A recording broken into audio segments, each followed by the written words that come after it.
আসসালামু আলাইকুম এভরিওয়ান, কেমন আছেন সবাই? আশা করি ভালো আছেন। আল্লাহর রহমতে আমিও অনেক ভালো আছি। খাঁচার মধ্যে যে হাঁসগুলো দেখছেন এগুলো হচ্ছে দেশি পাতি হাঁসের বাচ্চা। তো আজকে কিনলাম 50টা পিস করে।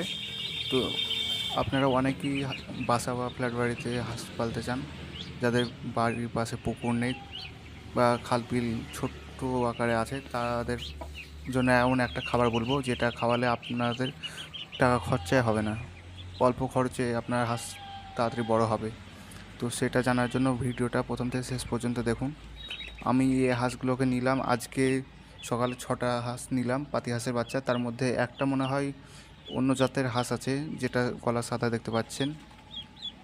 এটা আমি আগেও দেখেছি। এই হাঁসটা যতটা লাভ হয় অন্য হাঁসের চেয়ে এটা একটু তাড়াতাড়ি হয়, রোগ বালা অনেক কম। তো আমাদের এখানে একটা মুরগি ছিল, মুরগিটা হাঁকিয়ে দিলাম, অনেকটা ডিম পেড়েছে দেখলাম।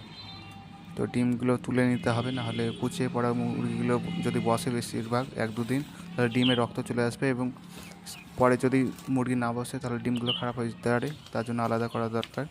তো আপনাদের একটা খাবার দেখাচ্ছি যেটা হাঁসকে খাওয়ালে তাড়াতাড়ি হাঁস বড় হবে। তো আপনারা খাল বিলে এটা পেয়ে যাবেন।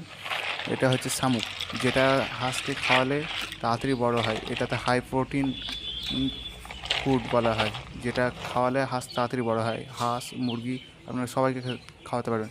এটা হচ্ছে আমাদের বাসার পাশের পুকুর। এটাতে হাঁসগুলো বড় হয়ে গেলে এখানে ছাড়বো। তো দেখতে পাচ্ছেন মুখগুলোকে ছেঁচে ছেঁচে দিয়ে দিলাম ছোটো করে। তো হাঁসগুলো খাচ্ছে। তো এগুলো যদি আপনি রেগুলার যদি খাওয়ান, 1 মাসে দেখবেন হাঁসের বাচ্চা অনেকটাই বড় হয়ে গেছে। গোটা শামুক খাওয়ার করতে আপনারা ভেঙে ভেঙে শামুক খাওয়াবেন, তাহলে তাড়াতাড়ি বড় হয়। তো ভিডিওটা দেখার জন্য ধন্যবাদ।